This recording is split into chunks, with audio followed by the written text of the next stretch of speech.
Hello guys, welcome back to एजुगिरी। I hope all you are doing great. आज हम 23 दिसंबर का न्यूज़पेपर जो है वो पढ़ेंगे एंड यहाँ पर डिवाइन स्कीम के बारे में बात हो रही है कि क्यों लैग आ रहा है डिवाइन स्कीम में। तो यहाँ पे बोला जा रहा है कि फंडिंग नहीं है, बट हमें पता होना चाहिए कि डिवाइन स्कीम है क्या, व्हाट इज़ डिवाइन स्कीम, क्योंकि यहाँ से रिलेटेड हमें गवर्नमेंट स्कीम का क्वेश्चन आ सकता है। तो डिवाइन स्कीम की फुल फॉर्म लिखेंगे। ये क्या है? प्राइम मिनिस्टर्स डेवलपमेंट इनिशिएटिव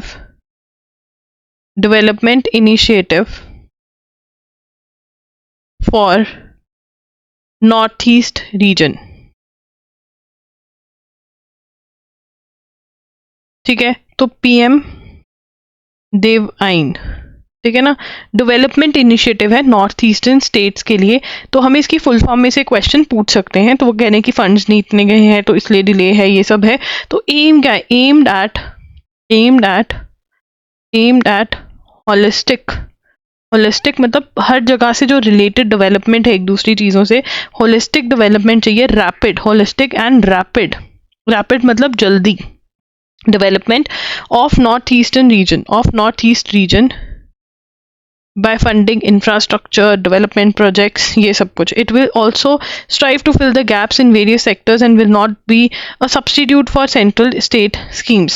ठीक है, तो यहाँ पे हमें ये वाला पढ़ने के बजाय हमें को क्या पता होना चाहिए? We need to know about this holistic rapid development scheme है ये नॉर्थ ईस्टर्न स्टेट्स के लिए, and this is the divine scheme.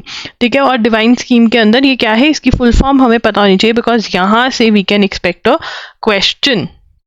Okay, then moving on to the next thing, Macron accepts PM's invite to be the chief guest of Republic Day। अब यहाँ पर ना ये बहुत इंपॉर्टेंट क्वेश्चन बनेगा, क्योंकि वैसे भी इंपॉर्टेंट है, बट पहले लग रहा था कि जो Biden who is the president of USA he was the one who was invited, but यहाँ पर अब जो पतवंत सिंह पन्नून का इशू आ गया है कि उनको मारने की कोशिश करेगी, असैसिनेट करने की कोशिश करेगी। क्या इस वजह से यूएसए के प्राइम मिनिस्टर नहीं आ रहे हैं रिपब्लिक डे पैरेड के चीफ गेस्ट बनकर?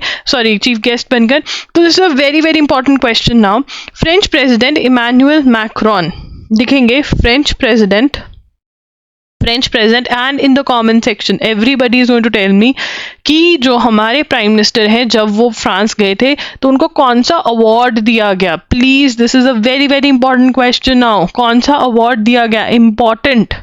In the comment section, I want the answers. Everyone is going to research a little bit. मैं तुम्हारे लिए रिसर्च करके लिखाती हूँ, इतनी थोड़ी सी तुम भी करो। French president Emmanuel Macron. तो एक लड़की को मैक्रून्स जो होते नहीं वो मीठे मीठे से बहुत पसंद थे, तो ना उसको मैनुअल दिखाया कि देख लो कुछ और, कहती नहीं मैं तो मैक्रोन ही खाऊंगी, मीठा मीठा। ठीक है, तो that is will be the chief guest at. बहुत ही हलवा क्वेश्चन है यार, ये मत गलत करके आना, मतलब कट्टी हो जाऊंगी फिर तो मेरा हर रोज ही न्यूज़पेपर पढ़ाने का कुछ मतलब ही बनता अगर तुम ये वाला क्वेश्चन भी गलत करके आ रहे हो। ठीक है ना। दो as strategic partners, India and France share a high degree of convergence on a range of regional and global issues. This year we are celebrating. Now this is a very important. India and France are celebrating 25th anniversary of the India-France strategic partnership. ठीक है, तो ये भी important है कि 25th anniversary strategic partnership की है India और फ्रांस की। मैंने 2 बार इंडिया फ्रांस लिख दिया तो माफ कर देना। एंड मिस्टर मोदी, अब यहाँ पे सेकेंड पॉइंट गएंगे। Mister Modi was guest of honour at the Bastille Day Parade in Paris on 14 July।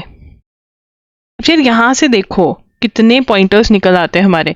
सबसे पहला पॉइंटर क्या निकलता है? मिस्टर मोदी गए थे कहाँ पर? गेस्ट ऑफ ऑनर बन के बैस्टील डे पैरेड में।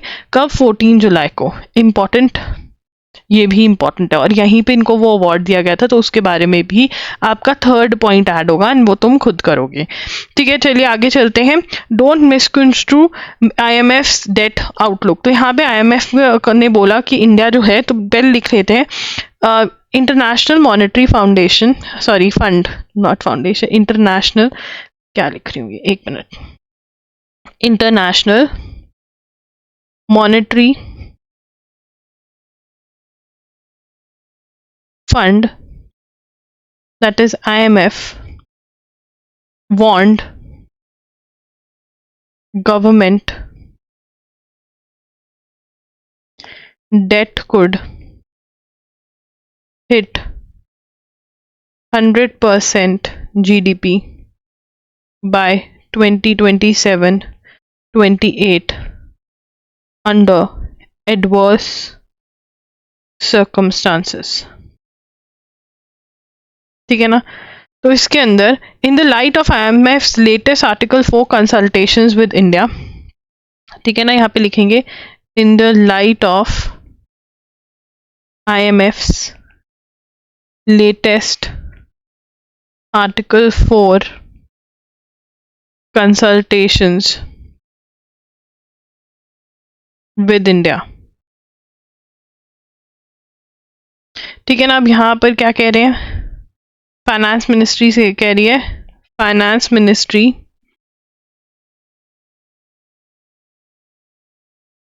Says incorrect presumptions. अब यहाँ पे क्वेश्चन क्या बन सकता है कि भाई कौन सी ऑर्गेनाइजेशन ने कहा, कौन सी ऑर्गेनाइजेशन ने कहा। हलवा क्वेश्चन नहीं है ये, हलवा क्वेश्चन है या नहीं है, कौन कौन बोलेगा हलवा इन द चैट सेक्शन, पर इंपॉर्टेंट है, इतने इजी है। अब यहाँ पर इजराइल की बात कर रहे हैं, तो इजराइल का जो कॉन्सेप्ट था इसके बारे में मैंने बात करी, तुम्हारे लिए वीडियो ऑलरेडी डाली हुई है कि इजराइल बना तो बना कैसे, इसकी हिस्ट्री क्या है, वो वीडियो ज़रूर देख लेना। ठीक है, आपको मिल जाएगी वीडियो सेक्शन में।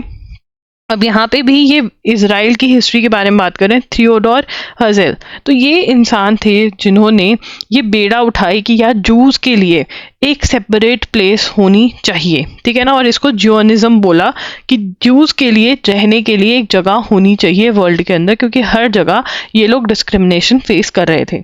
इवेंचुअली इनका ही आइडिया था कि हम पैलेस्टीन में जाके रहेंगे। ठीक है, और फिर स्टेट बनी, creation of state of Israel कब बनी, creation of state of Israel कब हुआ, 1948 के अंदर बनाएगी। ठीक है, तो ये सारा है, वो वाली वीडियो के अंदर से प्लीज़ अपने नोट्स कंप्लीट कर लो। यहाँ पे ये छोटा मोटा पढ़कर आपको कुछ समझ में नहीं आने वाला, ज़्यादा डिटेल में वहाँ पे पढ़ोगे और उसके नोट्स बनाओगे तो ज़्यादा आपको फ़ायदा मिलने वाला है। ठीक है जी, अब यहाँ पे थोड़ा आगे पढ़ लेते हैं। तो वो वाली वीडियो देख करके अगर ये वाले मतलब आगे पढ़ोगे तो समझ में आ जाएगा कि यहाँ पर वो डिस्कस कर रहे हैं कि कब कब कौन कौन से अटैक्स हो, बट ये इंपॉर्टेंट वाले नहीं है, तो इसको छोड़ दो। वो वाली वीडियो का लिंक मैं कमेंट्स में पिन कर दूंगी। अब यहाँ पे बात करें साहित्य अकादमी अवार्ड्स के बारे में, which have been honouring writers of 24 Indian languages down the years should be seen in the light. तो यहाँ पे वो कह रहे हैं कि साहित्य अकादमी अवार्ड्स की क्या सबसे बड़ी खासियत है, साहित्य अकादमी अवार्ड्स की क्या सबसे बड़ी खासियत है, been honouring, they have been honouring, been honouring writers of 24 Indian languages. ठीक है ना, क्या कर रहे हैं, राइटर्स ऑफ 24 इंडियन लैंग्वेजेस को ऑनर कर रहे हैं। ठीक है ना, राइटर्स के लिए ये अवार्ड है।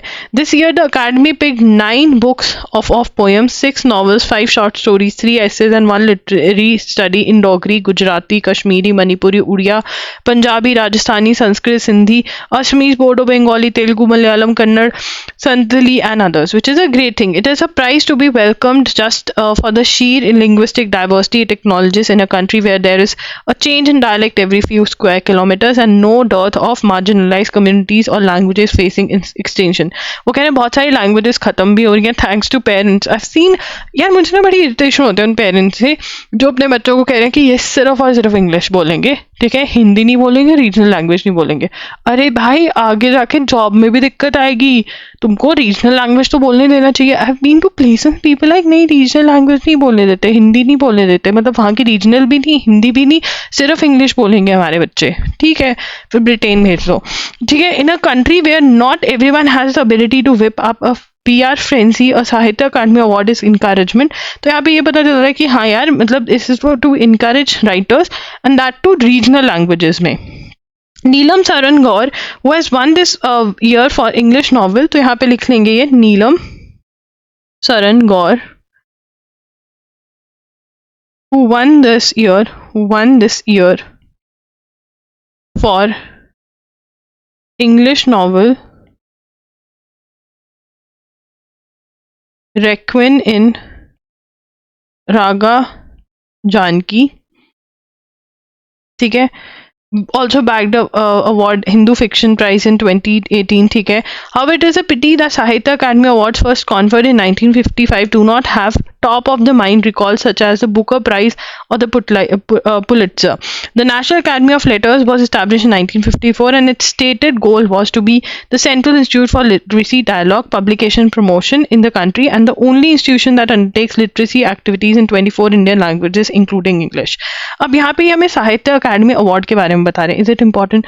Very very important. जब हमें ऐसे क्वेश्चंस एग्जाम में आते हैं तो हमें लगता है कि यार क्या पूछ रहे हैं ये, तो it is all then of the newspaper. जब न्यूज़पेपर इतनी डिटेल में जाता है, स्पेशली द हिंदू, तो एग्जामिनर यहीं से सारी डिटेल्स बहुत आसानी से पिक कर लेता है, ठीक है ना। फर्स्ट कॉन्फर्ड जो साहित्य अकादमी अवार्ड है वो first conferred in 1955, do not have top National Academy of Letters was established in 1954 and its stated goal was to be the central institution of literary dialogue, promotion, publication in the country. Only institution to do it in 24 languages. Assamese Meghalaya panel और boundary dispute to submit reports by December 31। तो असम और मेघालय के अंदर क्या चल रहा है? Boundary dispute. अब वो सॉल्व होने वाला है, असम और मेघालय का बाउंड्री डिस्प्यूट। तो लिखेंगे असम मेघालय बाउंड्री डिस्प्यूट, ठीक है। जो असम मेघालय का बाउंड्री डिस्प्यूट है वो सॉल्व हो सकता है इस आने वाले टाइम में। रिपोर्ट सबमिट होने वाली है। क्या है यहाँ पर? 12 हैड, ये लिखेंगे, हैड लिखना बहुत ज़रूरी है क्योंकि पास्ट में थे। Had 12 disputed sectors along their 884.9 kilometer boundary. The dispute in 6 of these sectors was settled, ये लिखेंगे, the dispute in 6 of these sectors were settled through an agreement signed on 29th March 2022. The 6 disputed sectors that remain are so and so. 3 regional committees for 3 districts were set up, ठीक है। तो लिख लेते हैं 6 disputed sectors that remain are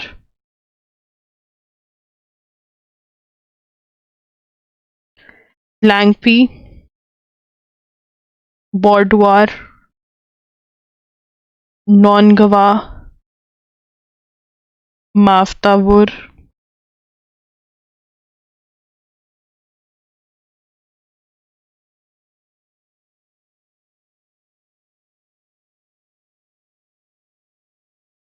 ठीक है।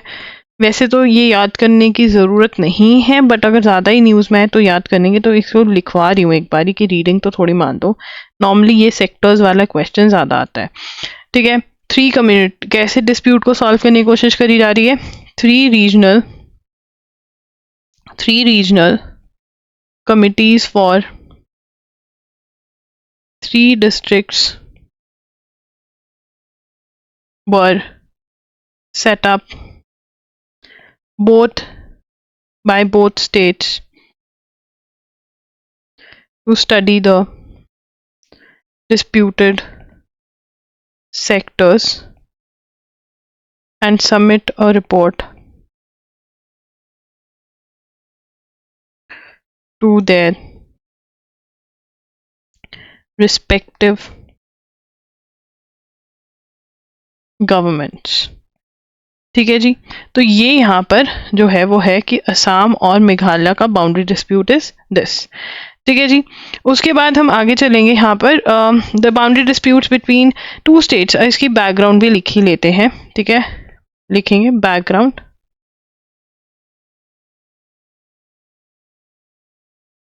Background क्या है? The boundary dispute between 2 states has persisted since boundary dispute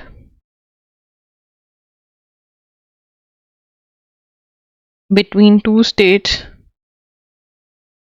has persisted since Meghalaya was carved out of Assam in 1972. At least a dozen of people have been killed in these disputes. Assam and Arunachal also resolved their boundary disputes over 37 of 123 villages with the signing of. Now this is another point that is being discussed, that is Assam and Arunachal Pradesh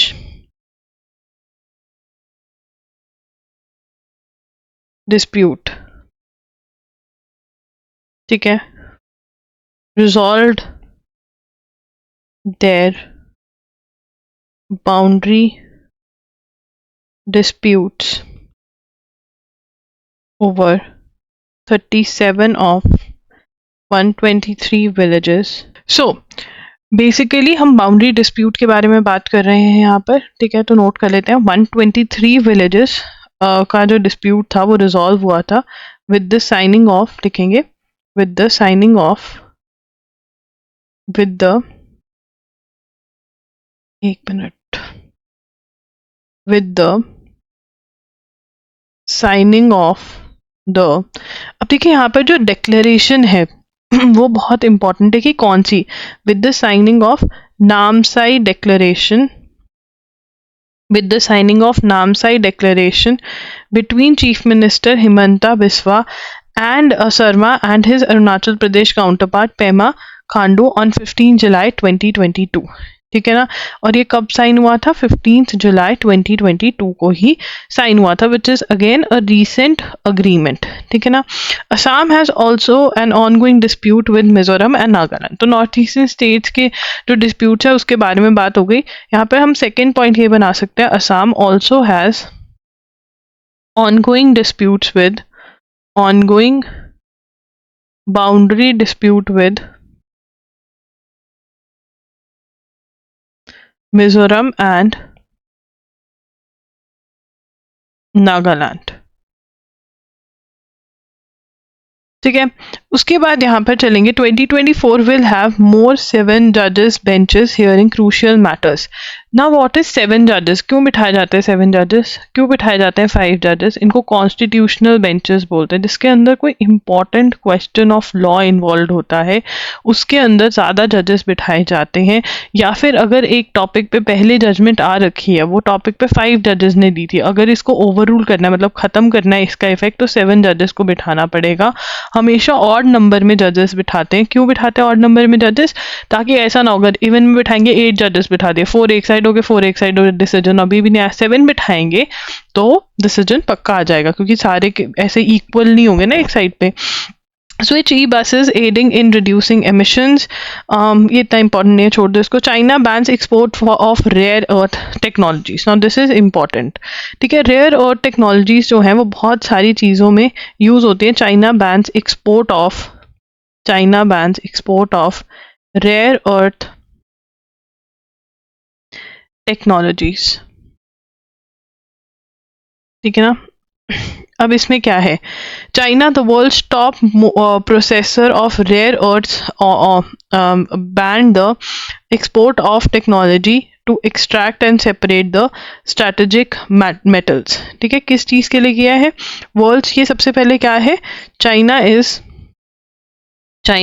world's, China is world's, China is world's top processor of rare earths. ठीक है, top processor of rare earth metals है। ठीक है, और rare earth resources materials लिख सकते हैं। ठीक है, ban the export of technology take to extract and separate the strategic metals. ठीक है ना, तो ये रेयर मेटल्स की आजकल बहुत ज़्यादा डिमांड है, और जो रेयर मेटल्स हैं जैसे लिथियम हमारे यहाँ पर मिला है, ये यूज़ होता है ईवीज के अंदर बहुत सारी चीज़ों में। तो चाइना ने क्या बैन कर दिया कि इनको कैसे हम निकालते हैं, बैन द एक्सपोर्ट ऑफ, वो मशीन का बोर्ड, वो टेक्नोलॉजी को बैन कर दिया जिसमें पता चलता है कि इसको कैसे निकाला जाता है और कैसे मेटल को अलग किया जाता है, क्योंकि मेटल के साथ कुछ इम्प्योरिटीज़ भी होते हैं, उसको अलग करने के लिए जो टेक्नोलॉजी थी वो बैन कर दी कि हम नहीं देंगे। तो commerce ministry sought public opinion last December on the potential move to add the technology to its catalog of technologies prohibited and restricted from export। ठीक है ना, China added it to its catalog, मतलब list, catalog of technologies prohibited and restricted from export, वो technologies जो कि prohibit करी हुई हैं। ठीक है, catalogue of technologies prohibited and restricted from export, उसमें डाल दिया कि कैसे ये रेयर मेटल्स निकलते हैं। It also ban the export of production technology for rare earth metals and alloy materials as well as technology to prepare some rare earth metals, magnets। ठीक है, यहाँ पे क्या ऑल्सो बैंड लिखेंगे, also banned the export मतलब कि किसी और कंट्री को नहीं भेजेंगे, कहीं और नहीं भेजेंगे, export of production technology for production, कैसे प्रोड्यूस किए जा रहे हैं, technology for rare earth metals and alloy materials as well as technology to prepare some rare earth magnets। तो अब यहाँ पे क्या पता चलता है, बहुत सारी चीज़ें पता चलती है। एक तो अभी तक चाइना, मोस्टली जो चाइना इतना ज़्यादा आगे निकला है वो कैसे निकला है, चाइना जो था वो कॉपी करता था, जो भी उसको वर्ल्ड में मिलता था वो कॉपी करके सस्ते में बना देता था। बट अब चाइना उस जगह पहुंच गया है जहां पर वो खुद से टेक्नोलॉजीज बनाने लग गया है, एंड वो नहीं चाहता कि वर्ल्ड में किसी और के पास ये वाली टेक्नोलॉजी हो। ठीक है, उसको पता है कि ढूंढ तो लेंगे बट उनको टाइम लगेगा, तो हमारे यहाँ पर ही ये मेटल हो, और इनके पास है भी बहुत, बट उसकी प्रोसेसिंग भी यहीं पर हो, और अगर कहीं और पे भी है तो चाइना में ही शायद उसकी प्रोसेसिंग हो, वर्ल्ड में कहीं और ना हो। The move comes as Europe and the US scramble to wean themselves on rare metals from China, with accounts for 90% of global refined output। ठीक है ना, China accounts for 90% of global refined output. ठीक है ना, तो rare metals की तो China के पास है भी बहुत। अब चाइना क्यों कह रहा है कि साउथ चाइना सी में रहा, क्योंकि उसको वहां पे मेटल्स दिख रहे हैं। Rare earths are a group of 17 metals used to make magnets to use in EVs and other electronics. तो यहाँ पर अब हमें फैक्ट मिल रहा है जो कि हमें पता चलता है कि rare earths are a group of 17 metals used to make magnets for use in EVs and other electronics. किसमें यूज होते हैं वो? ईवीज में. रेयर अर्थ मेटल्स क्या है? ईवीज में यूज होता है. 17 मेटल्स का ग्रुप है. What is it? It is a group of 17 earth metals. ठीक है, जो ईवीज और अदर इलेक्ट्रॉनिक्स में यूज होते हैं. ठीक है जी, दिस इज इम्पॉर्टेंट. तो ये चाइना वाला news is very very important. Centre exploring one stop health sector solution. ये क्या है? वन हेल्थ health solution क्या है? The central government is exploring setting up a health sector regulator that will bring private and government health insurance schemes under its purview to facilitate affordable insurance coverage for all. The ministries of finance and health are in initial discussion over the need for a sector watchdog. तो यहाँ पे लिखेंगे central government is exploring, सोच रहे हैं, देख रहे हैं, अभी एक्सप्लोर कर रहे हैं, exploring setting up a health sector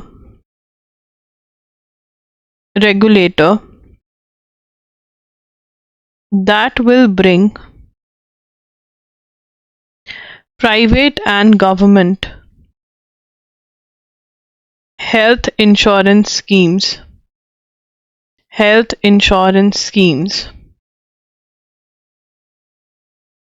under its purview to facilitate affordable insurance coverage. Insurance क्या होता है? इंश्योरेंस क्या होता है? इसका एग्जाम्पल से समझते हैं.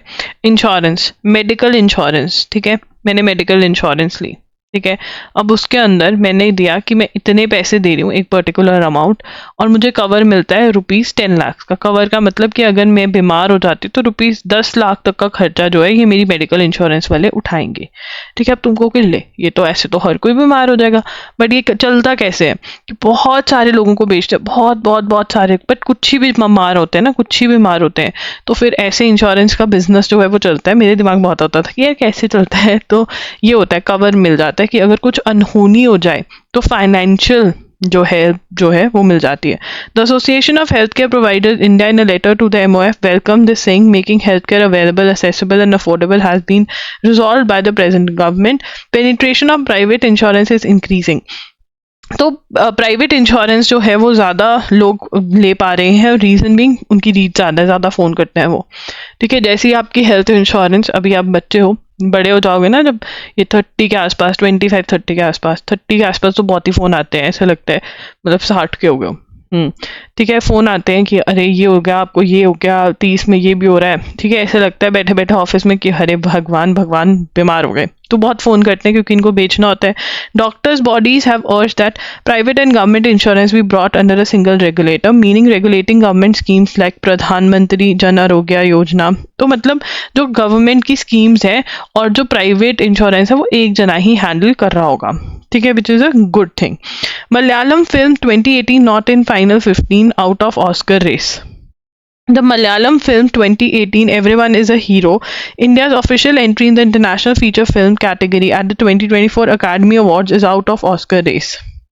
The Jude Anthony Joseph directed film failed to make it to the shortlist of 15 films for the category announced by Academy of Motion Picture Arts and Sciences on Friday. ठीक है ना, पर इसका नाम तो याद रखेंगे हम, मलयालम फिल्म. भाई साउथ इंडियन मूवीज का अलग ही मजा है. जिसको चस्का पड़ जाए ना, बस फिर तो मजा आ जाता है.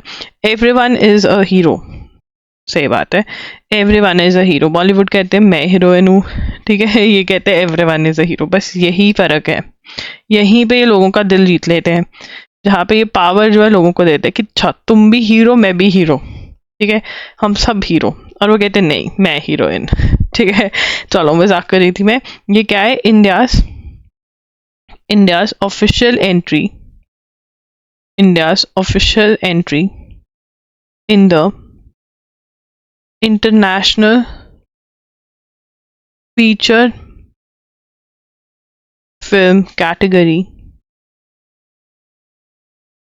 at the 2024 academy awards. ठीक है, और अब ये क्या होगी, इज आउट ऑफ रेस। अभी हम थोड़ा हाईलाइट करके लिख लेते हैं, is out of race, is out of race, race से बाहर हो गई, चलो कोई बात नहीं। ठीक है, रेस में तो आई ना, पार्टिसिपेट तो किया, ट्राई तो किया, पहुंची वहां तक। Jude Anthony, Jude Anthony Joseph directed the film. ठीक है, लिख लेंगे couldn't make it to shortlist of 15 films for the category announced by the Academy of Motion Picture Arts and Sciences। ठीक है, films from 88 countries were eligible in the category. The shortlisted movies will advance to the next round of voting. 2018 was announced India's official entry for 96th Oscars in September। क्या थी, 96th Oscar के लिए थी ये। एक तो हमें ये एडिशंस बहुत ज़रूरी है याद रखने। ठीक है, narrate story of Kerala floods इन 2018, किसके बारे में बताती है, narrate story of Kerala floods in 2018। According to the makers, the film has earned rupees 200 crore at the box office to become the highest grossing film in Malayalam cinema in a post। ठीक है, बहुत बढ़िया बात है यार, चलो वहां तक गए, बहुत बढ़िया बात है। कोई मूवीज तो ऑस्कर की शक्ल तक ही देखा आती, चलो फिर भी 88 में भी आना वर्ल्ड में बहुत बड़ी बात है। Gujarat will permit liquor consumption in GIFT to attract financial institution. GIFT में दे रहा है गुजरात गवर्नमेंट। लिखेंगे, ये बहुत ही इंपॉर्टेंट है कि गुजरात के अंदर बेटा अलाउड नहीं है, no alcohol allowed in Gujarat. तभी गुजरात के अंदर अगर आप रात को 3 बजे भी जाते हो कहीं पे बाहर, लड़कियों को कोई खतरा नहीं है। सच में, मैं गई हूँ गुजरात, वहां पे कोई खतरा ही नहीं है, मतलब ऐसी आज़ादी फील होती है। Gujarat government has decided to allow, Gujarat government has decided to allow alcohol consumption in gift city to attract global financial institutions। ठीक है ना, अब गिफ्ट सिटी क्या है, गुजरात गवर्नमेंट कहती है कि चलो अल्कोहल कंजम्पशन हम गिफ्ट सिटी में अलाउ कर देते हैं। क्यों, क्योंकि फाइनेंशियल, ग्लोबल फाइनेंशियल इंस्टीट्यूशंस, आपको पता है बहुत सारे इंपॉर्टेंट बिजनेस डिसीजंस जो होते हैं वो बिना अल्कोहल के लोग ले नहीं पाते हैं, ये भी ज़रूरी है। तो अब वो कहते हैं बिजनेस नहीं हम जाने देंगे। गिफ्ट सिटी क्या है, एक ऐसा सिटी जहाँ पे घर भी होंगे, बिजनेस भी होगा, मतलब अपने आप में एक सिटी बन रहा है गुजरात के अंदर, वहाँ पे अलाउ करेंगे। तो अगर हम गिफ्ट सिटी का लिखे तो ये क्या है, गुजरात का, Gujarat international finance tech city, इन्हें कहते हैं यहाँ पे अलाउड है पीनी, पी सकते हो। ठीक है ना, क्या है, नियर गांधीनगर। गांधीनगर क्या है, गुजरात की कैपिटल। ठीक है, capital of Gujarat.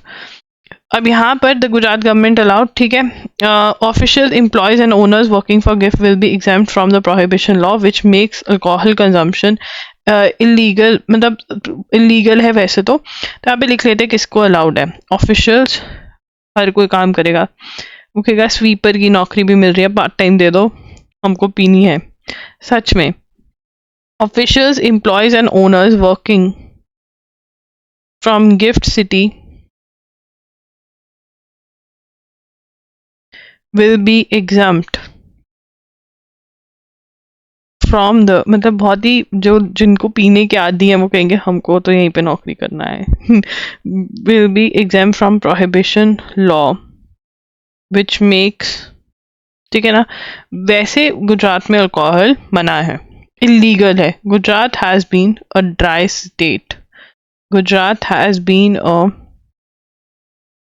Dry state since it was carved from Mumbai state and created. कौन कौन यहाँ से गुजरात से है? 1960। वैसे तो आजकल कम बच्चे आ रहे हैं क्योंकि न्यू ईयर आ गया है, तो क्लास अटेंड करने का मन नहीं हो रहा है। कोई बात नहीं, बैकलॉग इकट्ठा कर रहे हो तुम लोग, बेटा ढेर सारा बैकलॉग हो जाएगा, फिर पढ़ने में मजा आएगा, फिर मनाएगा new year. The women and child development ministry on Friday said it aim to establishing 17,000 crèches in anganwadis across the country. ये इंपॉर्टेंट है, इसमें से क्वेश्चन क्या बनेगा, कौन सी मिनिस्ट्री ये सपना देख रही है? Women and child development, women and child development ministry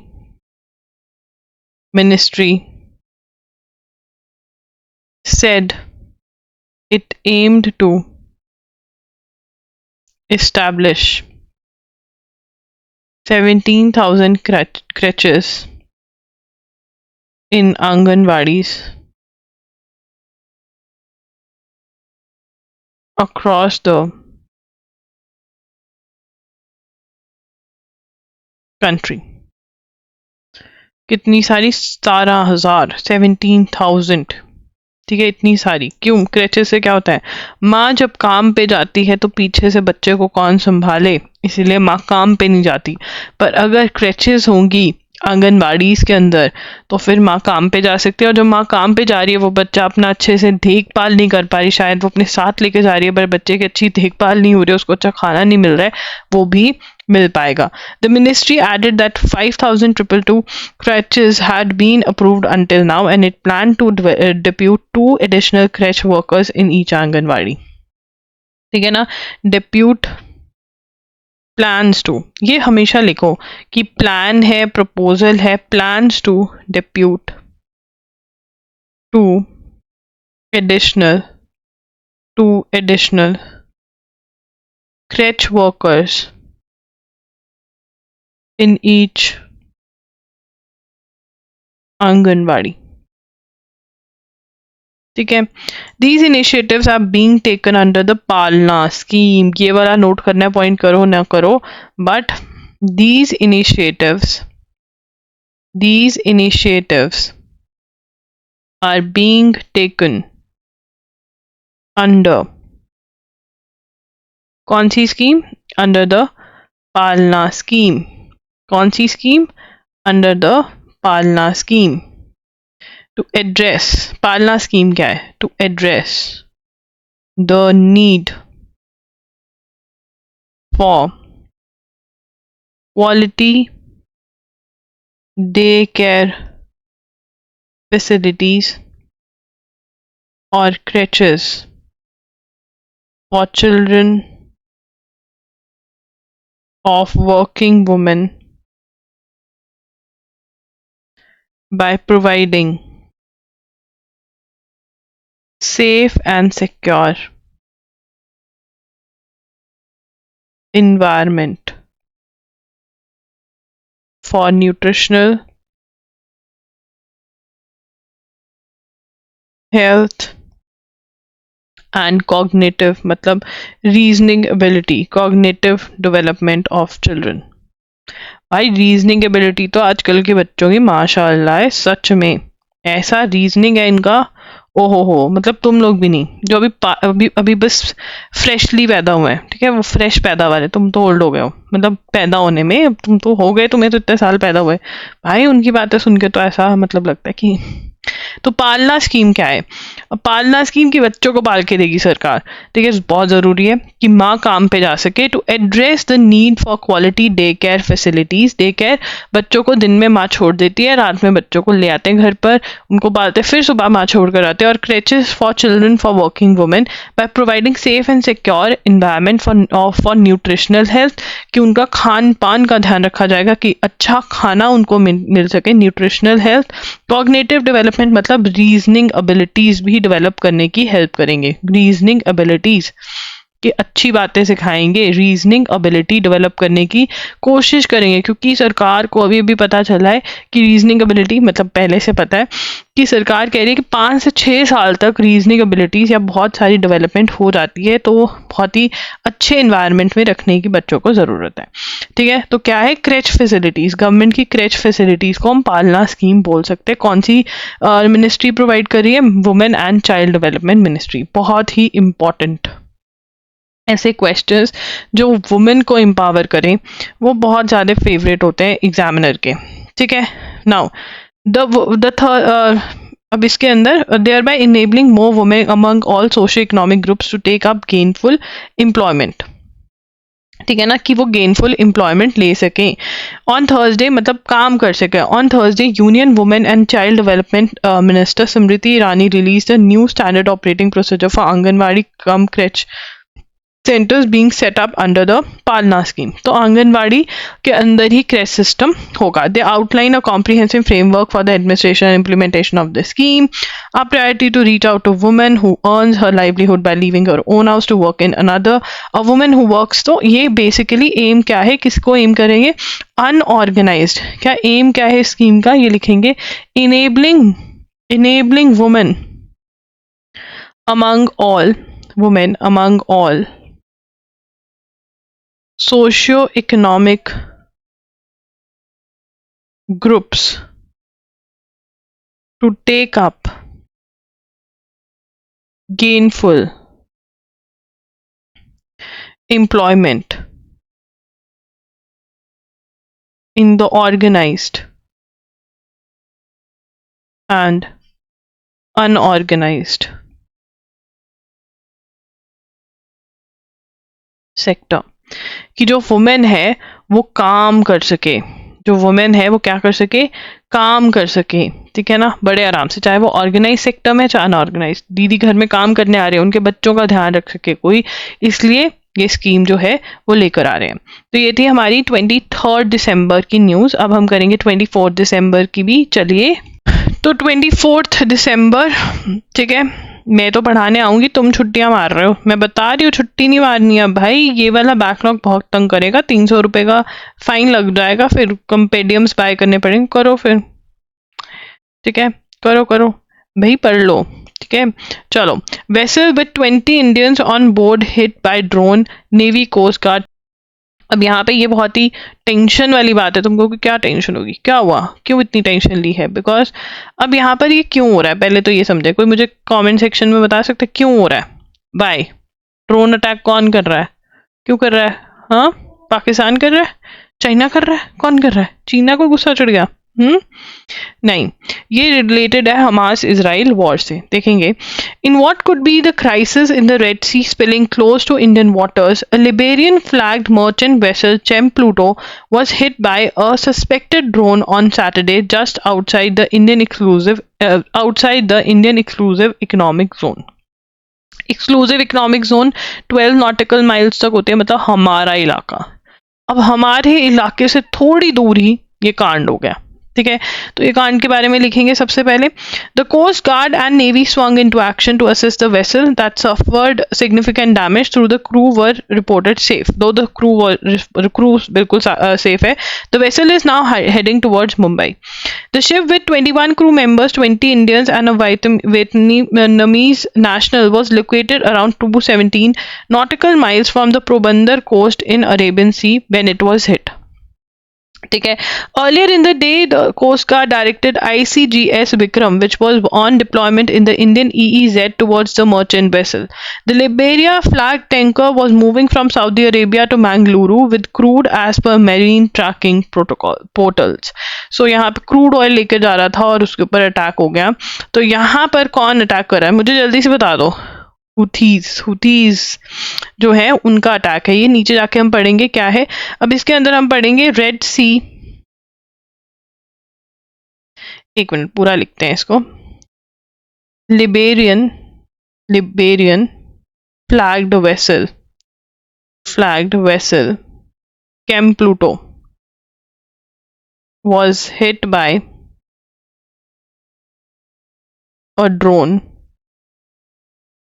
just outside the Indian economic Indian exclusive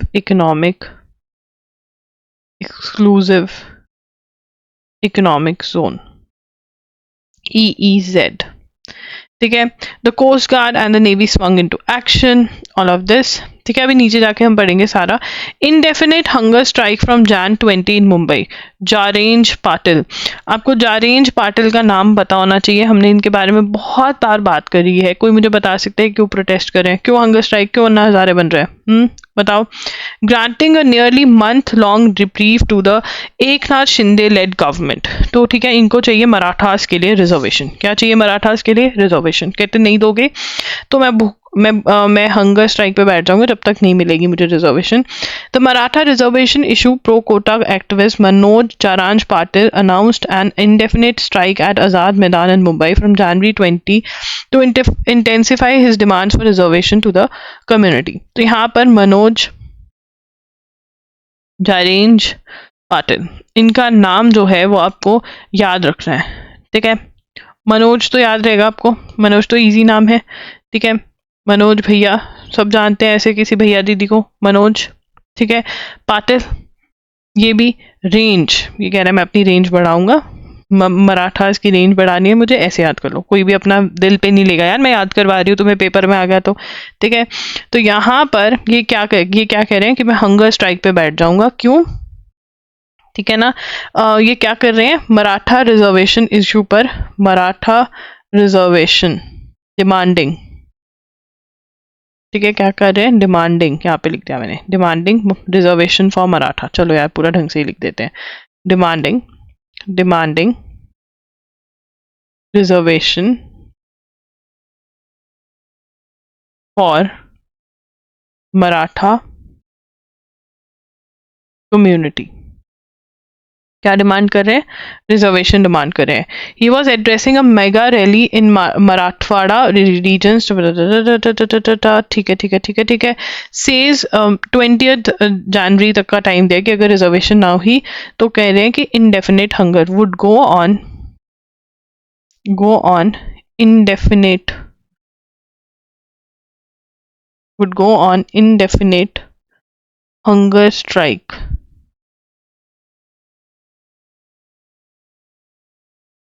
if demands not fulfilled। ठीक है ना, रिजर्वेशन नहीं फुलफिल करी, रिजर्वेशन नॉट ग्रांटेड। ठीक है, अभी डिटेल में नहीं पढ़ेंगे, होने दो फिर। Hitting bulls eye with anti air gun initiative, anti air gun initiative लिखेंगे, anti air gun initiative in Arunachal Pradesh. क्या है? Anti air gun initiative in Arunachal Pradesh. ये क्या है? What is it? Anti air gun initiative. अब यहाँ पर वो कहते हैं हंटिंग बहुत ज़्यादा हो रही थी, रेयर एनिमल्स और बर्ड्स की। ठीक है, getting rare by the day, बहुत टेंशन हो रही थी। तो उन्होंने सोचा कि अगर मैं इनको कहूँगा कि तुम हंटिंग मत करो, ठीक है ना, stopping people from hunting a tradition for many years. 140 tribes and सब ट्राइब्स जो उनको हंटिंग करना पसंद है। ठीक है ना, अब वो हंटिंग भी कर रहे थे। अब पहले तो उनके जो इंसेस्टर्स थे, उनकी जो हंटिंग के वेपन्स होते थे वो ओल्ड होते थे, इतने ज़्यादा एनिमल्स नहीं हंट हो पाते थे। तो यहाँ पर इसका दिमाग चला बंदे का बहुत सही। My mind said it was impossible but my heart said otherwise. Then I and there in the house I decided to launch an air gun surrender programme from my village because charity begins at home. तो उन्होंने क्या कहा minister ने, कि मैंने सोचा कि यार मैं इनको ये बोलता हूँ कि तुम एयर गन सरेंडर कर दो, ठीक है ना, but he knew asking people not to hunt would be counter productive, कि अगर मैं उनको बोलूंगा ट्राइबल लोगों को कि तुम ना हंट करो, वो नहीं मानेंगे। To maintain their tradition he advise them to maintain the tradition but in old style with bows and arrows or any other weapon their forefathers used. ठीक है, तो यहाँ पर लिखेंगे नंबर 1, तो मिनिस्टर का नाम भी इंपॉर्टेंट हो गया, Arunachal environment forest and climate change minister Mama Natung. तो मामा नाम है, मामा जिसके नाम में आ जाए भाई उसका दिमाग ऐसे ही चलता है कि मुझे अपने बच्चों को कैसे ठीक करना है। ठीक है ना, तो मामा नातुंग जो थे, ठीक है ना, Mama Natung minister asked launched, not asked, launched an airgun surrender program, ठीक है ना. He knew he cannot ask people not to hunt because advised to maintain the tradition but in old style with bows and arrows or any other weapon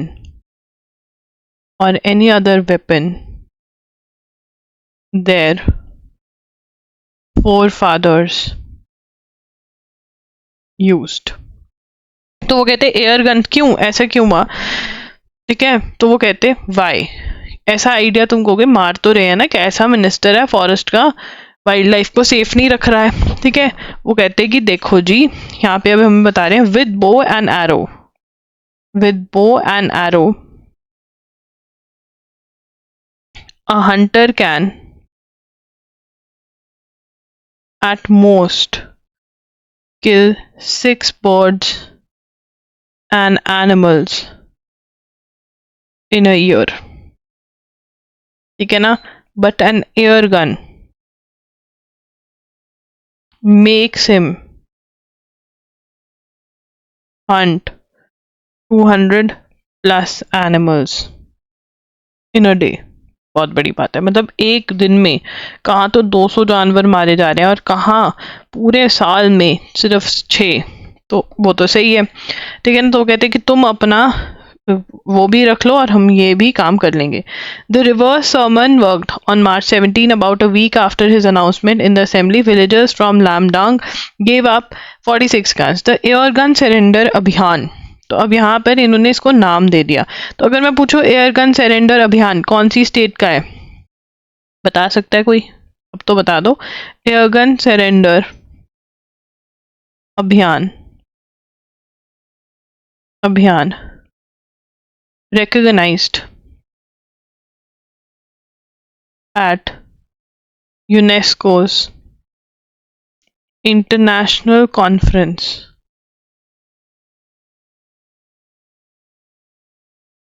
on Biosphere Reserves in Malaysia in November 2023. ठीक है ना. 21 months later, 21 months is equal to 2467 air guns surrendered. कितनी बड़ी achievement है. अब यहाँ पे major question तो यही बनेगा कि भाई ये प्रोग्राम जो है ये कौन सी स्टेट का है, या इसको कहाँ पर अवार्ड मिला, ये कहाँ पर कॉन्फ्रेंस हुई थी, ठीक है, यही इंपॉर्टेंट है. बट ये जो स्टोरी है ये आपको हेल्प करेगी इसको याद करने में, ठीक है जी. उसके बाद Russia bars pro peace candidate from contesting presidential vote. Russia's Central Electoral Commission rejected an application by Yekaterina Duntsova, a former journalist and city councillor who called for peace to stand in next year's presidential elections. The members of the body unanimously rejected Duntsova's bid to stand in polls. ठीक है. अब यहाँ पे क्या था, ये क्या कह रही थी, शांति का प्रचार, कि पीस, कि कोई लड़ाई नहीं करेंगे हम वर्ल्ड में किसी के साथ भी, ठीक है. मतलब रशियाज लिखेंगे ये, Russia central electoral commission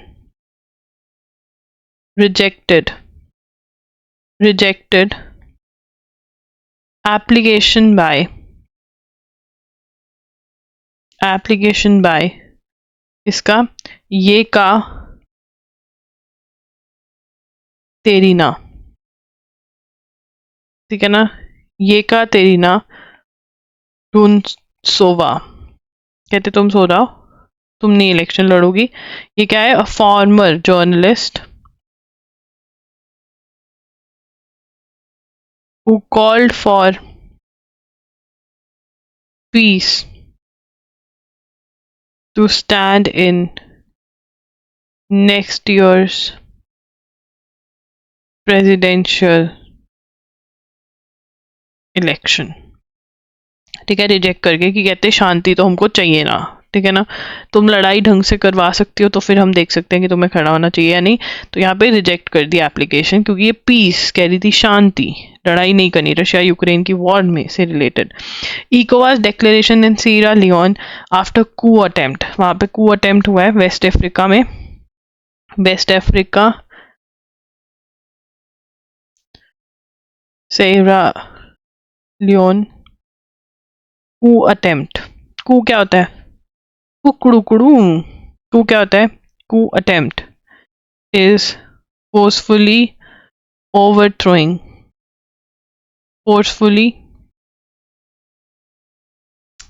forcefully overthrowing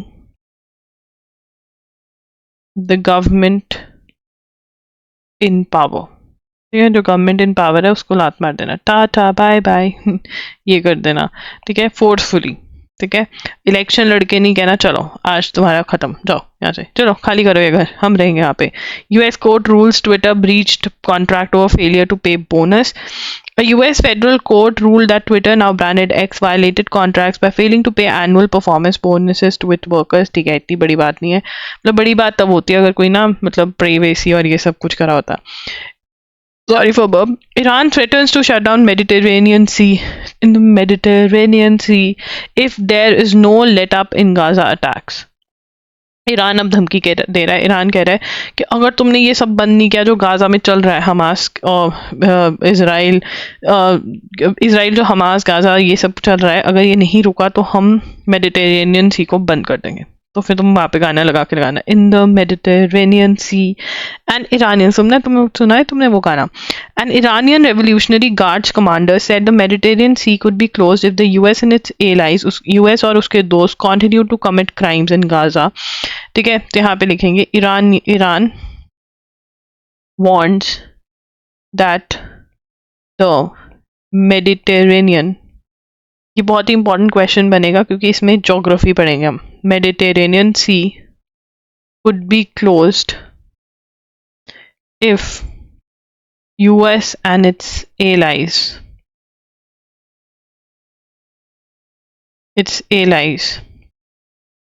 continue to commit crimes in Gaza। इसकी एग्जाम्पल दूँ, रियल लाइफ एग्जाम्पल देती हूँ। तो अभी तक क्या हो रहा था कि जो डॉटर इन लॉज थी वो अपनी सासू माँ से बहुत दुखी होती थी, बट अब कुछ डॉटर इन लॉज ऐसी आ गई हैं जो अपनी सास को दुखी करने लगी। Yes, this is the reality, लड़को और लड़कियों सुन लो। तो ऐसे ही एक डॉटर इन लॉ, एक मदर इन लॉ मेरे पास आती है, सास मेरे पास आती है कि जी बात ऐसे है, हम सारे घर का काम करते हैं, हमारी डॉटर इन लॉ कुछ नहीं करती हैं, वो सुबह उठती हैं 12-1 बजे और चिल मारती हैं, हम क्या करें? वो ना तो नौकरी कर रही है बट मेरे सर पे बैठी हुई है, इतना मतलब कुछ काम नहीं करती है, मेरे साथ हाथ नहीं बटाती है। ठीक है, तो नौकर भी कितना काम करेंगी वो। ठीक है, तो उनके लड़के को बुलाया गया, तो वो भी कहते कि मैं क्या ही करूं, लव मैरिज थी, मैंने उसको बोला था रानी बना के रखूंगा। तो मैंने कहा भाई अगर उसको रानी बना के रखना था तो फिर रखो, और सर्वेंट रखो, तुम उनको देखो, मदर को क्यों दुखी कर रहे हो? तुमको अपनी मदर को भी तो, दोनों को रानी बना कर रखो, एक को थोड़ा ना रखोगे, तुमने एक को तो इतना बुरा प्रजा बना दिया।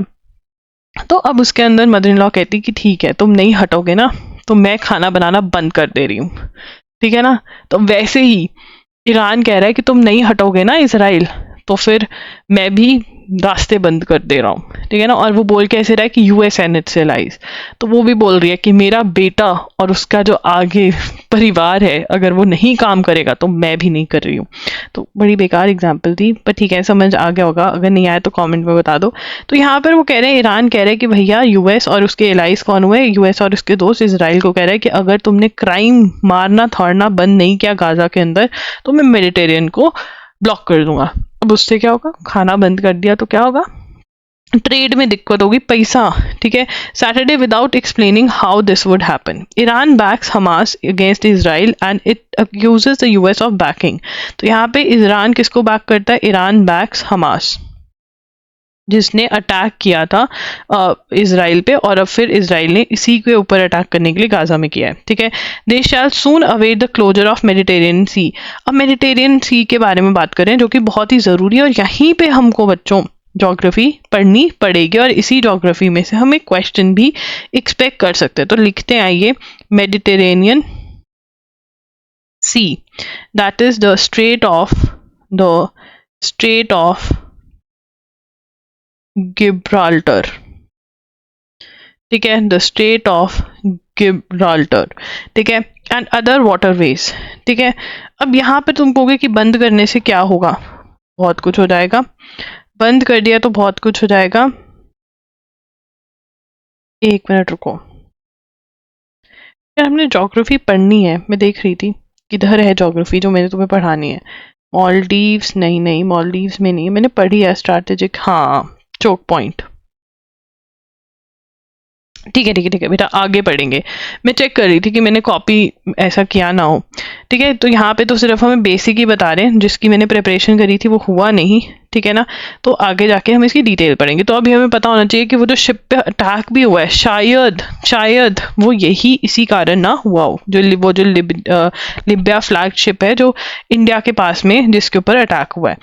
येमेन्स warning factions have agreed to implement a new ceasefire. Ceasefire का मतलब क्या होता है? स्टॉप फायरिंग, ठीक है ना, स्टॉप फायरिंग। तो ये तुम्हारे घर में अगर कोई वो कौन सी गेम है, वो गन वाली, बाय गॉड, में फायर फायर ही होता रहता है, ठीक है। Yemen's warring parties have committed to a new ceasefire and agreed to engage in UN-led peace process to end the war, the UN envoy for Yemen said, ठीक है ना। The announcement by UN Special Envoy for Yemen, Hans Grundenberg, marks the latest step to end the deadly nine-year war that killed hundreds of thousands of people and triggered one of the world's most humanitarian crises. It follows recent meetings by Grunberg in Saudi Arabia and Oman with Rashad Al Amini, head of Yemen's Saudi-backed Presidential Council, and Mohammed Abdul Salman, the chief negotiator of Iran-backed Houthi rebels. तो ये हमने पूरा note करना पड़ेगा, क्योंकि Houthi वैसे भी बहुत ज़्यादा न्यूज़ में आ रहे हैं। तो ये क्या कह रहे हैं, येमेन पार्टीज कमिटेड, बहुत ही ज़्यादा मोटी लिखाई हो रही है, इसको पतला करते हैं। Yemen parties committed to a new ceasefire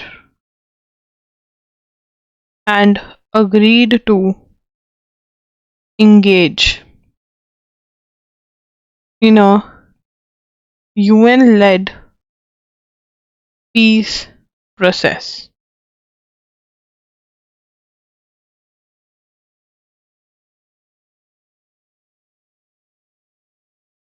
ठीक है, अब इसके अंदर क्या है, the announcement by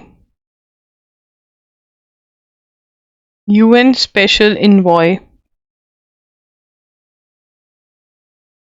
for Yemen, that is Hans Grundberg. अब यहाँ पे क्वेश्चन आ जाता है, कौन है यूएन का स्पेशल इन्वॉय टू येमेन? हमारे पास आंसर है, ठीक है, ये क्या है, 9-year वॉर, 9 साल से वॉर चल रही है। किसने ये बातें करी है, ठीक है, ये बातें करी हैं meetings in Saudi Arabia and Oman with Rashad Al Amini, who is the head of Yemen's Saudi-backed Presidential Council. अब यहाँ पे सऊदी अरेबिया और अपनी ईरान, एक साइड ईरान है, ये दोनों आपस में लड़ भिड़ रहे हैं। अब इनके खुद के बहुत ज़्यादा इश्यूज हैं। Mohammad Abdul Salam,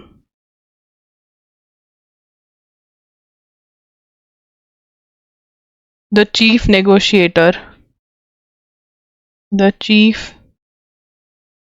negotiator of the Iran-backed Houthi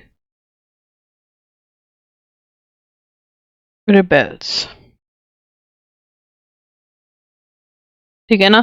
तो यहाँ पर एक साइड ईरान है और एक साइड सऊदी अरेबिया है, ठीक है ना। तो यहाँ पर इनके बीच में बातचीत करवाई जा रही है कि भाई लड़ना भिड़ना बंद कर दो, ठीक है। तो ये हो रहा है, और मीटिंग्स जो है ओमान में भी हुई, सऊदी अरेबिया में भी हुई। तो ये हमें पता होना चाहिए कि क्या चल क्या रहा है, ठीक है ना। तो Yemen has been gripped by conflict since the Iran-backed Houthi rebels took control of capital Sana'a in 2014, triggering a Saudi-led military intervention in support of the beleaguered government the following year. A UN-brokered ceasefire that took place in 2022 brought a sharp reduction in hostilities. The truce expired. Truce मतलब agreement कि नई लड़ाई करेंगे, ठीक है ना। Fighting largely remains on hold. तो यहाँ पे अब यमन का हम लिख रहे हैं कि बैकग्राउंड क्या है। Yemen had been in conflict since Iran backed Houthi rebel took control of capital Sana'a in 2014, triggering Saudi-led military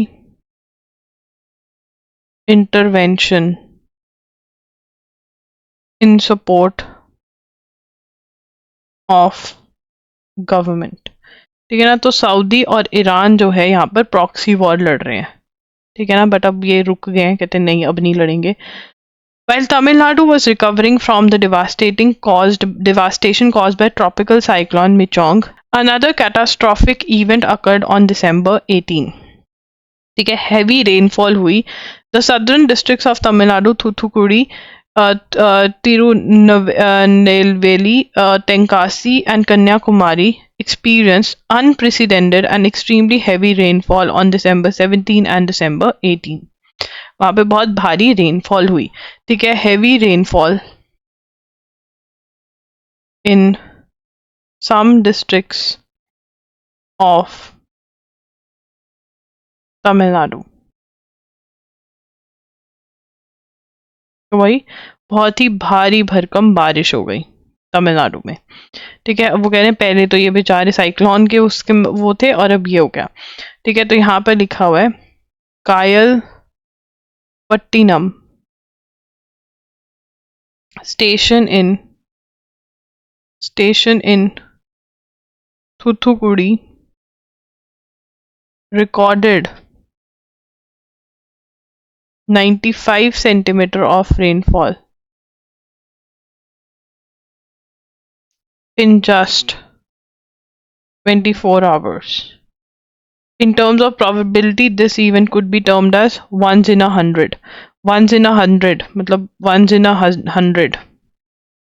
Once in a 100-year event, ठीक है। इतनी बारिश हुई। The 2023 northeastern monsoon was an active phase during the episode. Northeastern monsoon जो था वो characterized by presence of an east-west trough. अब इसका रीजन क्या बताया जा रहा है कि इसका रीजन जो बताया जा रहा है वो सेकंड पॉइंट लिखेंगे। रीजन क्या बताया जा रहा है इसका, reason 2023 northeast monsoon active phase characterized by presence of an east-west trough or ITCZ, ठीक है। The unprecedented heavy rainfall associated with an easterly wave embedded cyclone circulation that moved from southwestern Bay of Bengal across southern Tamil Nadu. तो ये Bay of Bengal में cyclone वाला scene भी थोड़ा बहुत हुआ। इंडियन मेट्रोलॉजिकल डिपार्टमेंट कब बोलता है extreme rainfall? Indian meteorological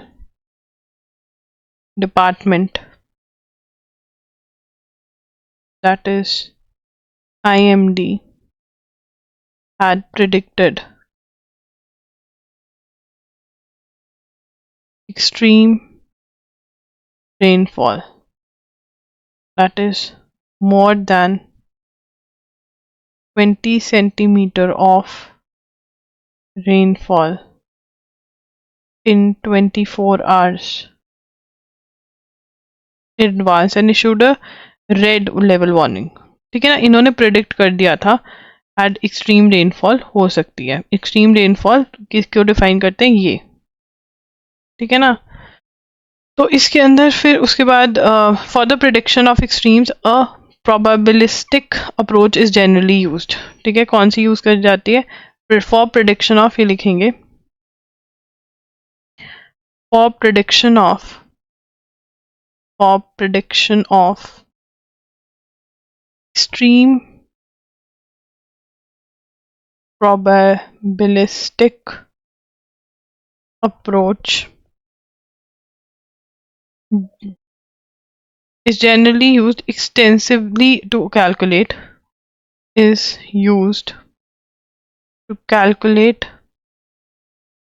probability of such extreme events.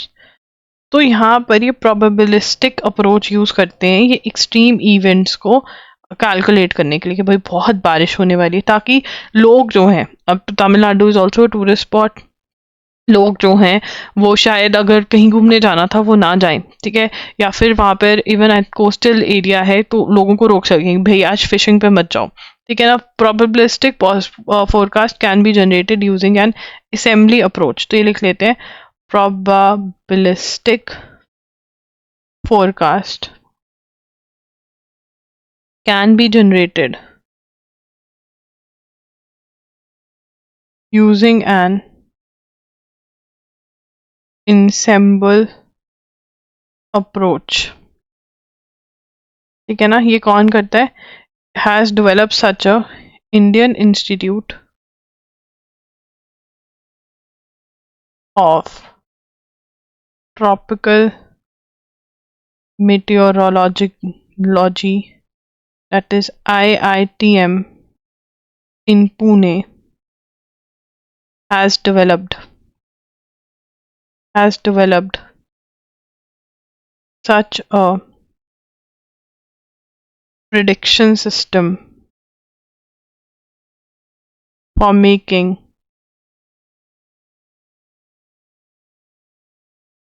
probabilistic forecasts. अब यहाँ से क्वेश्चन क्या निकल सकता है, सबसे पहला क्वेश्चन तो ये निकल सकता है भाई कि ये जो Indian institute of tropical metrology है वो है कहाँ पे, पुणे के अंदर है. किसने डेवलप किया ये prediction system for making probabilistic forecast, इन्होंने करा. So this is important. ठीक है, चलिए आगे चलेंगे. How is UK cracking down on immigration. देखो इमिग्रेशन क्या होती है कि बाहर से लोग आ रहे हैं तुम्हारे देश में. ठीक है, इमिग्रेशन जो होती है वो दो टाइप की होती है, एक तो होती है इलीगल और एक होती है विद परमिशन. ठीक है ना, वीजा लगवा कर आप किसी देश में जा रहे हो, विद परमिशन जा रहे हो कि मैं आ जाऊं पूछ कर आना. और एक होता है मैं आ गया अब मुझे लेना है या नहीं लेना है या फिर मैं तो घुसूंगा. ये इलीगल है जिसमें असाइलम मांगते कि हमारे देश का तो भाई बुरा हाल हो रखा है, हमको आपके देश में आना है. ठीक है ना. जाते तो बाकी सब भी इसीलिए कि हमको हमारे देश में नहीं रहना है, कुछ ही मजबूरी में जाते, कुछ तो बहुत खुशी जाते कि आ गए. The government of UK recently proposed new immigration rules to cut the net flow of immigrations. वो बहुत ज़्यादा दुखी हैं क्योंकि बहुत सारे लोग आ रहे हैं वहाँ पर. वो कह रहे हैं हमारी इकोनॉमी जो है सबको हैंडल नहीं कर सकती. ठीक है ना, इतने ज़्यादा लोग जो हैं 2022 के अंदर, ठीक है, शोक हो रहे हैं. Which report suggesting that the number of work permits issued to foreign technology professionals in, वो भी दिखा रहे हैं कि बहुत ज़्यादा हाइप है, उनकी जॉब्स जा रही है लोकल लोगों की, वो भी नहीं वो रिस्क कर सकते. तो इसलिए उन्होंने रूल्स में चेंज लेकर आ गए. ठीक है, तो ये इतना ज़्यादा इंपॉर्टेंट नहीं है. रवांडा वाला होता तो बहुत मज़ेदार न्यूज़ होती. मज़ेदार तो नहीं यार, मज़ेदार तो नहीं, किसी के दुख पे हम क्यों मज़ा बनाए, वो गलत टर्म यूज़ कर दी मैंने, बट हाँ. ठीक है, telecommunication bill 2023 was passed in parliament this week. तो यहाँ पे द टेलीकम्युनिकेशन बिल 2023, इसके ऊपर हम बहुत ही बढ़िया से नोट्स बनाने वाले हैं। देख लेते हैं पहले क्या है। चलो पहले सबका साथ साथ में बनाते हैं, हर किसी को बनाने पड़ेंगे, ठीक है। No drama. चलो, telecommunications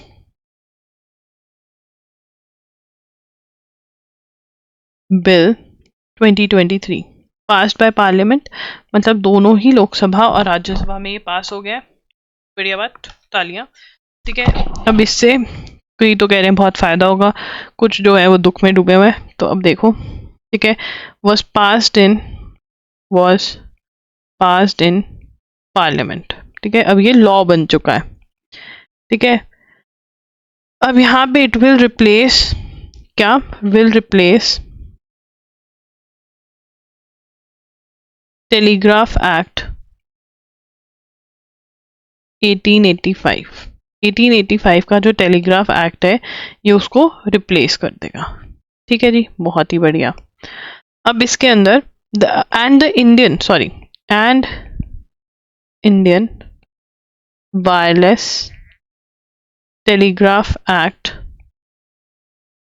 1933 and telegraph wires unlawful possession act 1950।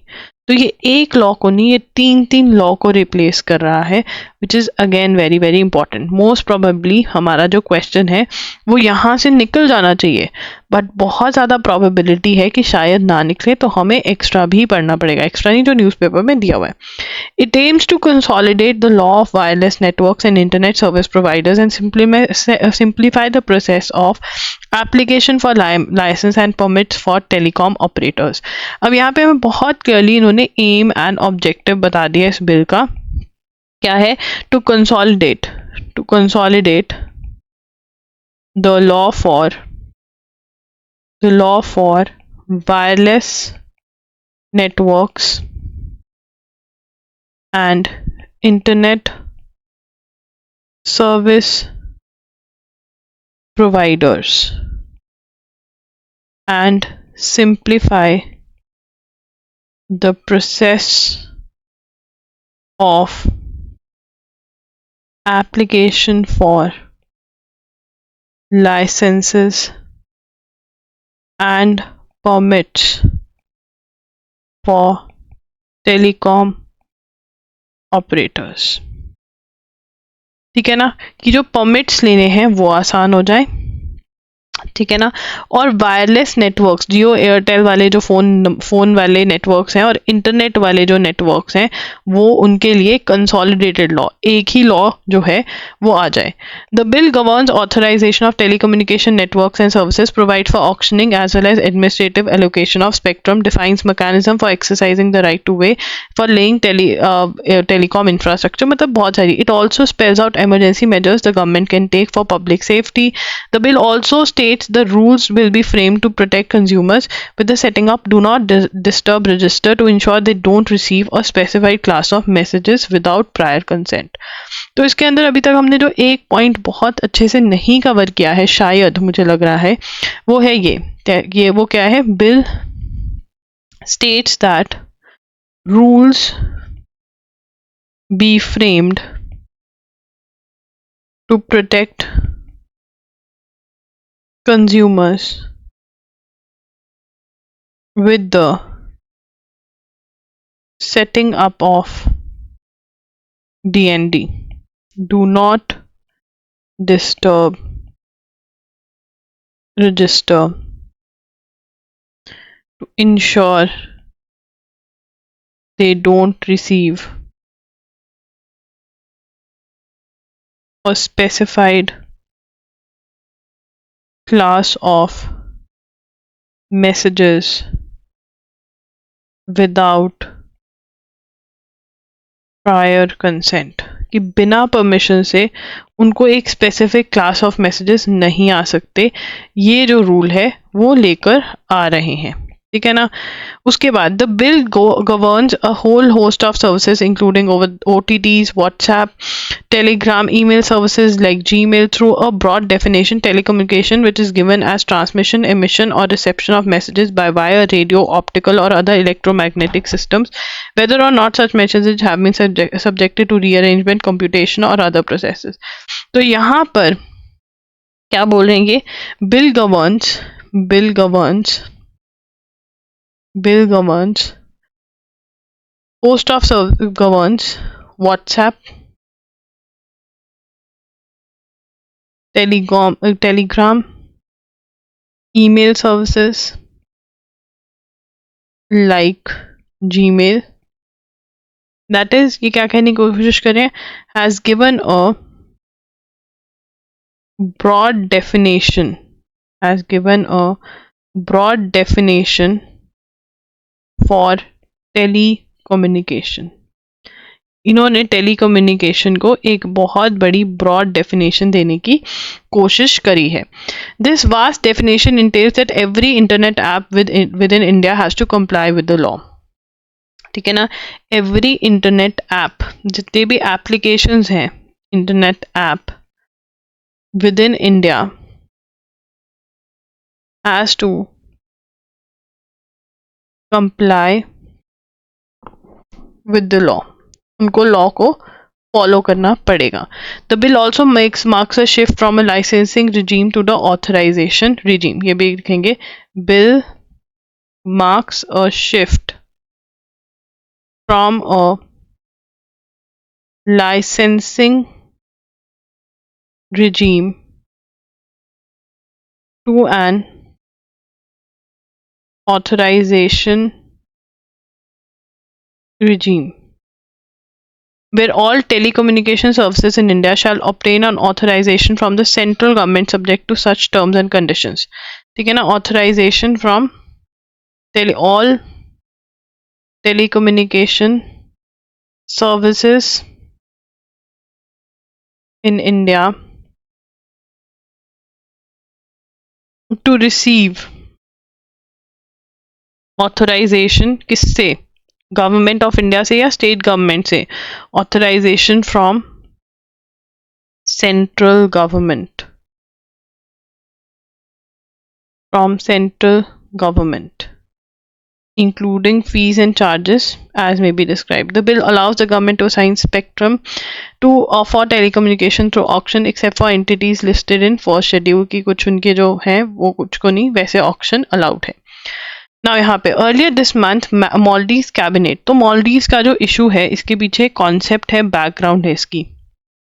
तो मालदीव्स के अंदर जो अभी तक प्रेसिडेंट हुआ करते थे, ठीक है, वो इंडिया की साइड लेते थे. वो कहते थे इंडिया कैंपेन चला, मतलब इंडिया के साथ अच्छी पॉलिसीज करते थे, जिनका नाम था इब्राहिम मोहम्मद सोली. ठीक है, ये इंडिया फर्स्ट पॉलिसी का मत को बढ़ावा देते थे. तो यहाँ पे लिख ही देते हैं Maldives and India, Maldives and India.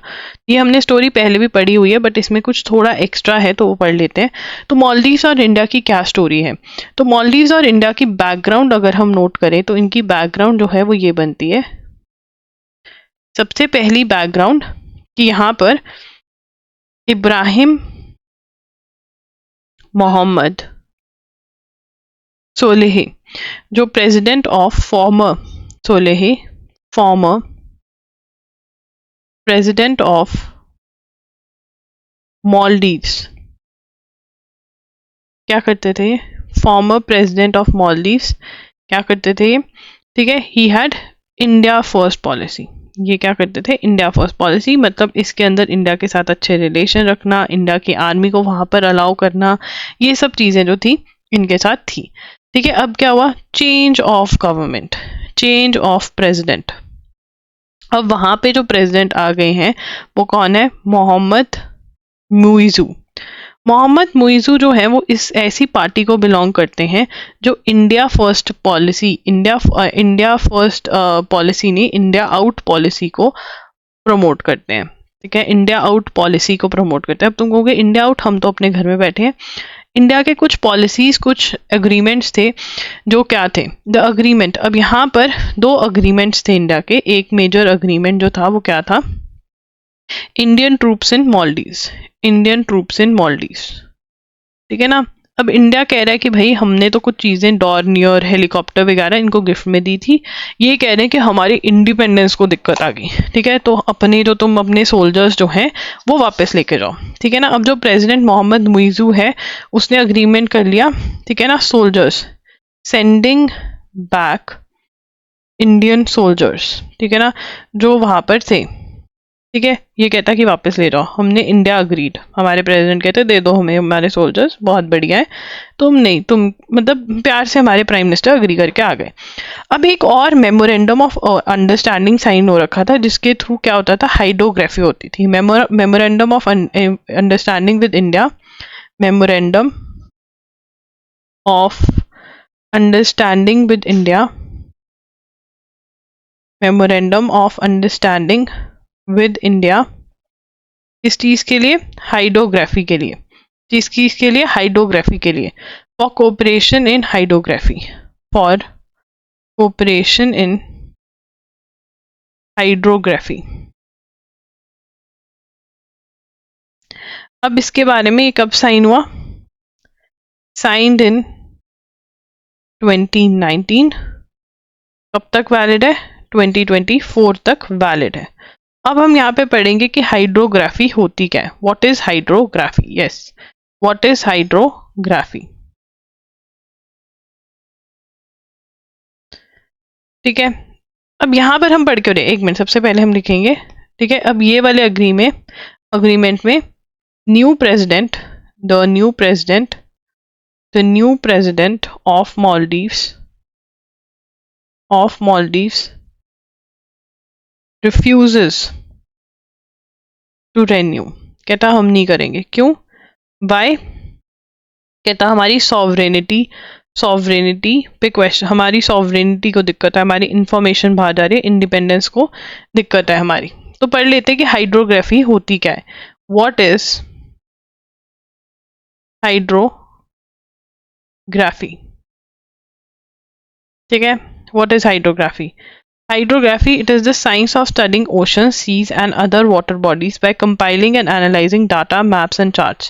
Branching off from applied sciences, it looks at measuring and describing the physical attributes of water bodies and predicting how they might change over time. While it is said to be undertaken primarily for safety of navigation, it is also supports other activities such as economic development, security and defense, scientific research, and environmental protection, current and wave information, ठीक है। वो क्या है, science of hydrography क्या है, science of लिखेंगे, it is science of studying, science of studying, it is science of studying oceans, seas and other water bodies by compiling and analyzing, by compiling and analyzing data, maps and charts, ठीक है ना। आप क्या कर रहे हो, क्या कर रहे हो, आप कंपाइल कर रहे हो डाटा, मैप्स और चार्ट्स, और इससे क्या बेनिफिट मिलता है, क्यों करते हैं, वाई, क्यों करते हैं इसको, वाई, क्योंकि प्रिडिक्टिंग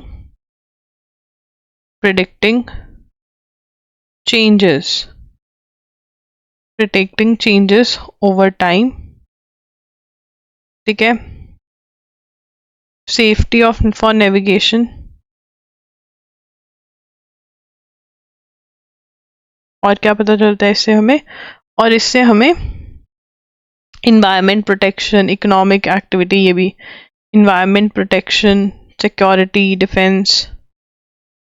सिक्योरिटी एंड डिफेंस में भी हेल्प मिलती है जब हम ये करते हैं, ठीक है जी।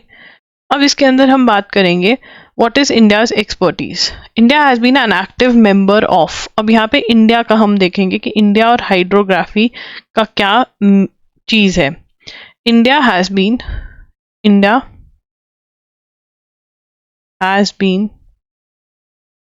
a member of,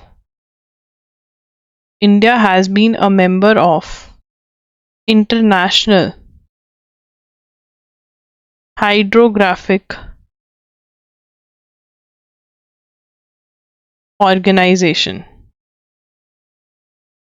that is IHO, since 1955. The Indian Naval Hydrographic Department, the Indian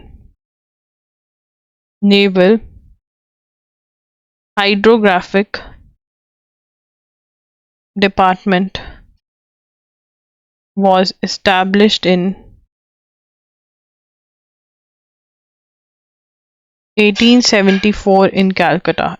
1874 in Calcutta, very important for CUT UG chaps. Nodal agency, it is a nodal agency for hydrographic surveys. India partners with many countries, so and so according to its role is broadened over time. Personnel from 39 countries have trained at national. ठीक है, और क्या personnel from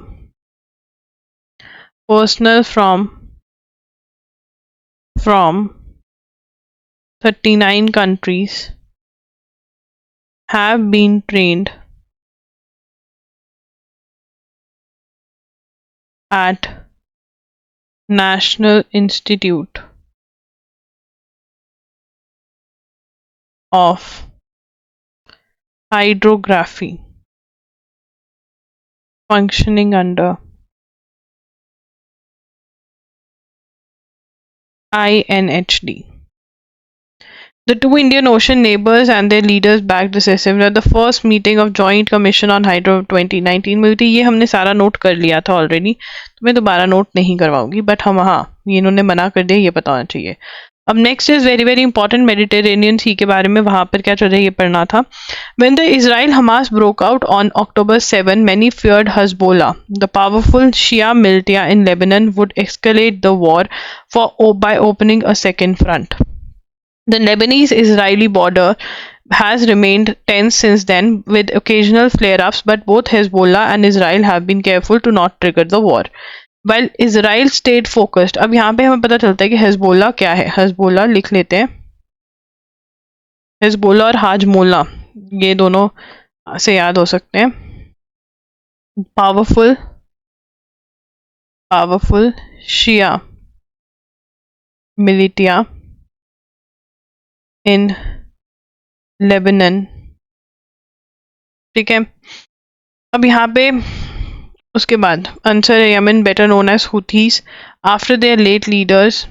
ठीक है, अब यहाँ पर ये कह रहे हैं while Israel stayed focused in Gaza with one of the most intense aerial and ground campaigns. ठीक है, अब यहाँ पे रेड सी पे बात आ रही है, जहाँ पे हूथी जो हैं वो एक्टिव होते नजर आ रहे हैं. ठीक है ना. अब यहाँ पे first declare war against Houthi. ना हूथीज जो हैं ये अलग है.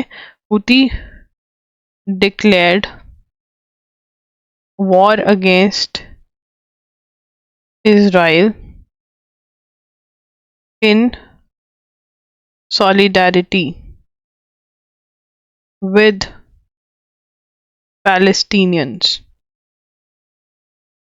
ठीक है, अब उसके बाद ये क्या कर रहे हैं, अब ये क्या कह रहे हैं, Houthi who are indirectly backed by Iran changed their tactics from targeting Israel to commercial ships. ठीक है, Houthi changed their tactics from targeting Israel to attacking commercial ships passing through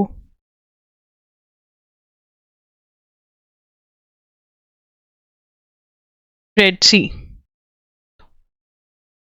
ठीक है, what makes Houthi actions a direct threat to global shipping is that they can target vessels passing through the. ठीक है, अब यहाँ पर क्या है, Houthi actions, अब ये इनसे थ्रेट किया हुआ Houthi actions मैं देख रही हूँ कितना है, ठीक है, थोड़ा सा ही रह गया है, तो ये वाला पार्ट रह गया. I think we can cover these 2 articles tomorrow. आज बहुत बहुत ज़्यादा हो गया. I need to go, I need to have some work. ठीक है, तो कल मिलेंगे 6 PM पर. If you want to check anything you can go to loggery.in or the links are in the description box. You can check that also. Bye bye, take care, thanks for joining in.